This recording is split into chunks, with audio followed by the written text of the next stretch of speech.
সালামু আলাইকুম। আমি সবুজ ইসলাম ইমন রাবিয়ান। এই কলেজে এইচএসসি ইংলিশে তোমাদের মেন্টর হিসেবে আছি। আজকে আমরা যে টপিকসটা নিয়ে আলোচনা করব সেটাকে আমরা special uses of words and phrases নামেই চিনি, বা খুব সহজে বা সংক্ষেপে এটাকে আমরা স্পেশাল ইউজেস বলে থাকি। এইটা শর্ট সিলেবাসে তোমাদের প্রশ্নের 2 নাম্বার টপিকস এবং ফুল সিলেবাসের প্রশ্নে 3 নাম্বার টপিকস গ্রামার অংশের। সত্য কথা বলতে কি, তুমি যদি একটু টেকনিক্যালি এই টপিকসটা পড়ো তাহলে তোমার গ্রামারের যে 60 মার্কসের গ্রামার আছে সেকেন্ড পেপারে, যতগুলো টপিকস আছে তার মধ্যে এটা তোমার কাছে সবচেয়ে বেশি সহজ মনে হবে এবং এটাতে তুমি ফুল মার্কস অর্থাৎ 5-এর মধ্যে যে কোনো সময় 5ই তুলতে পারবে। তো আমাদের স্পেশাল ইউজেসের ওপরে আজকে সহ যেই পরবর্তীতে ক্লাসগুলো আসবে সেই ক্লাসগুলো তোমরা দেখো, প্র্যাকটিস করো ইনশাল্লাহ। আর যাই হয়ে যাক, স্পেশাল ইউজেস টপিকসটাতে তোমরা সবাই 5-এ 5ই পাবে। আরেকটা জিনিস আমি বলে দিই, তোমাদের মধ্যে যারা ইংরেজি ওইভাবে মিনিং করতে পারো না, এমনকি যদি বাক্য পড়ে বাক্যে কি বুঝাইছে সেই জিনিসটাও বুঝতে নাও পারো, তারপরেও আমার ক্লাসগুলো করো, আমার ক্লাসগুলো দেখো ইনশাল্লাহ। তারপরেও তুমি যদি ইংরেজি বাংলা মিনিং করতে না পারো, এমনকি ইংরেজি পড়ে ওইটার মিনিং বুঝতে নাও পারো, তবুও ইনশাল্লাহ তুমি স্পেশাল ইউজেস টপিকসটাতে 5-এ 5 পাবে ইনশাল্লাহ। তো চলো আমরা ক্লাস শুরু করি। তো প্রথমেই আমরা দেখি যে আসলে স্পেশাল ইউজেস টপিকসটাতে প্রশ্ন কীরকম থাকে, বা এটার নাম আসলে স্পেশাল ইউজেস হলো কেন।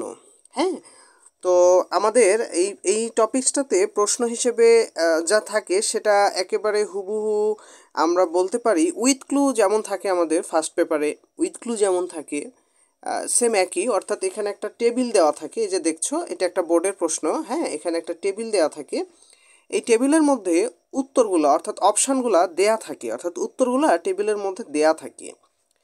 আর নিচে আমাদের এই যে দেখো যে এই যে প্রশ্নগুলা বাক্য আকারে, আমি আবারও বলি এই প্রশ্নগুলা কিন্তু অন্য প্রশ্নের মতো প্যাসেজ আকারে থাকে না। এখানে প্রশ্নগুলা বাক্য আকারে থাকে। যেমন এই যে দেখো, এ নাম্বার প্রশ্ন, বি নাম্বার প্রশ্ন, সি নাম্বার প্রশ্ন, এইভাবে প্রশ্নগুলো এখানে বাক্য আকারে থাকে। আর উপরে হচ্ছে উত্তরগুলা উপরে বক্সের মধ্যে অপশান হিসেবে দেয়া থাকে। তোমাকে যেটা করতে হয় সেটা হলো উপর থেকে অপশানগুলা নিয়ে এসে এই হচ্ছে সঠিক বাক্যের যে গ্যাপ আছে সেই গ্যাপগুলাতে বসিয়ে দিতে হয়। এ পর্যন্ত তো বোঝা গেল। যেমন আমরা যদি বলি যে এখানে যা আছে সেখানে আমরা যদি বলি যে এই যে প্রথম অর্থাৎ এ নাম্বার প্রশ্নে এখানে উত্তর হবে ইট। কিভাবে ইট হলো, কেন ইট হলো সেটা আমরা পরে দেখব, পরে শিখব। কিন্তু ধরো আমরা বলতেছি যে এ নাম্বার যে বাক্য আছে সেখানে উত্তর হলো ইট। তাহলে এই জিনিসটা কিসের মতো হলো বলো তো? এই যে এই সিস্টেমটা তো পুরা উইথ ক্লুর মতোই, একেবারে উইথ ক্লুর মতোই সিস্টেম, যে আমরা হচ্ছে উপরে অপশান থাকবে বক্সে, উত্তরের অপশানগুলো আমরা সেখান থেকে অপশানগুলো নিয়ে এসে নিচের যে বিভিন্ন বাক্যের যে গ্যাপগুলো আছে সেই গ্যাপগুলোতে বসিয়ে দিব। তাহলে তো এটা উইথ ক্লু বললেই হতো। যেমন এখনও তোমরা দেখবা এসএসসিতে 1 নাম্বার প্রশ্নটা উইথ ক্লু হিসেবেই থাকে, ওটার নাম উইথ ক্লু রাখা হয়েছে। তাহলে এই প্রশ্নটার নাম আসলে উইথ ক্লু না রেখে স্পেশাল ইউজেস কেন রাখা হলো, এটা নিয়ে একটু বলি প্রথমে। দেখো তো যে উইথ ক্লুর বেলায় আমরা কিন্তু জানি না, বা আগে থেকে আমরা জানতে পারি না যে এই বক্সের মধ্যে অপশান হিসেবে কি কি থাকবে, এটা কেউ বলতে পারে না। হ্যাঁ, কিন্তু এই স্পেশাল ইউজেস টপিক্সটার ক্ষেত্রে আমরা আগে থেকেই বলে দিতে পারি, বা আমরা আগে থেকে জানতে পারি যে এই যে টেবিলের মধ্যে অপশান হিসেবে কি কি থাকবে। এমনকি আমাদের যে বোর্ডের যে সিলেবাস দেওয়া থাকে সেই সিলেবাসেও এই স্পেশাল ইউজেসের যে অপশানগুলো থাকবে সেগুলা প্রায় ফিক্সড করে দেওয়া থাকে, অর্থাৎ উল্লেখ করা থাকে। তাহলে উইথ ক্লু থেকে এই স্পেশাল ইউজেসটা এই দিক থেকে আলাদা যে উইথ ক্লুতে যে ক্লুগুলো দেওয়া থাকে বক্সের মধ্যে সেটা আমরা আগে থেকে অনুমান করতে পারি না, বা কেউ বলতে পারে না যে এই বক্সগুলো নিয়ে অপশান হিসেবে উত্তর হিসেবে কি থাকবে। কিন্তু স্পেশাল ইউজেসের ক্ষেত্রে এটা আমরা আগে থেকেই জানতে পারি বা আমরা বলে দিতে পারি যে এই যে বক্সগুলো আছে এই বক্সগুলোতে অপশান হিসেবে কি কি থাকবে। হ্যাঁ, তাহলে আমাদের যেটা করতে হবে বলতো কি, যে এই বক্সের মধ্যে যেই অপশানগুলো থাকে, যেমন এখানে আছে অ্যাজ ইফ, এখানে দেখো আছে ইট, এখানে আছে লেট অ্যালোন, এই যে অপশানগুলো আমরা তো আগে থেকেই জানতেছি যে কি কি থাকবে। তাহলে আমরা শুধু স্পেশালি ওই অপশানগুলোর ব্যবহারটাই যদি শিখে ফেলি, অর্থাৎ এই অ্যাজ ইফটা কোথায় কোথায় বসে, এই ইটটা কোথায় কোথায় বসে, লেট অ্যালোনটা কোথায় কোথায় বসে, এইভাবে প্রত্যেকটা অপশানের, অর্থাৎ স্পেশালি যেই কয়টা অপশান পরীক্ষাতে আসে বা আসবে বলে আমরা জানি, সেই কয়টা অপশানের ব্যবহার স্পেশালি শিখলেই কিন্তু আমাদের এই টপিক্সটা যেহেতু শেখা হয়ে যাচ্ছে, তাই এটাকে আমরা স্পেশাল ইউজেস বলে থাকি।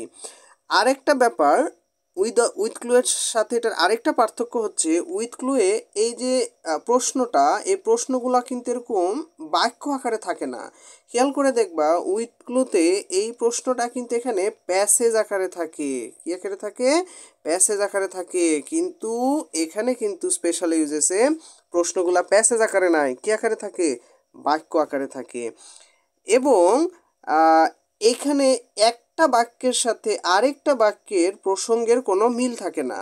প্রসঙ্গের কোনো মিল থাকে না মানে কি, মনে করো এ নাম্বার বাক্যটা একটা টপিকস নিয়ে বলা হয়েছে, বি নাম্বার বাক্যটা অন্য আরেকটা টপিকস নিয়ে বলা হয়েছে, সি নাম্বার বাক্যটা অন্য একটা টপিকস নিয়ে বলা হয়েছে। অর্থাৎ এখানে যে পুরাটা মিলে প্যাসেজ আকারে নাই বা একই বিষয় বা ঘটনা নিলে উল্লেখ নাই তাই না, এখানে একটা বাক্যের সাথে আরেকটা বাক্যের, অর্থাৎ একটা প্রশ্নের সাথে আরেকটা প্রশ্নের কোনো এখানে মিল নাই, হ্যাঁ, কন্টেন্টেরও কোনো মিল নাই। ঠিক আছে? তো এই দুইটা হচ্ছে উইথ ক্লুর সাথে এটার বেসিক পার্থক্য। আর আমরা এই টপিক্সটা একটু গ্রামাটিক্যালি শিখবো না বা শিখাবো না। তোমাদের মধ্যে অনেকে আছো যারা ইংলিশে মোটামুটি দুর্বল,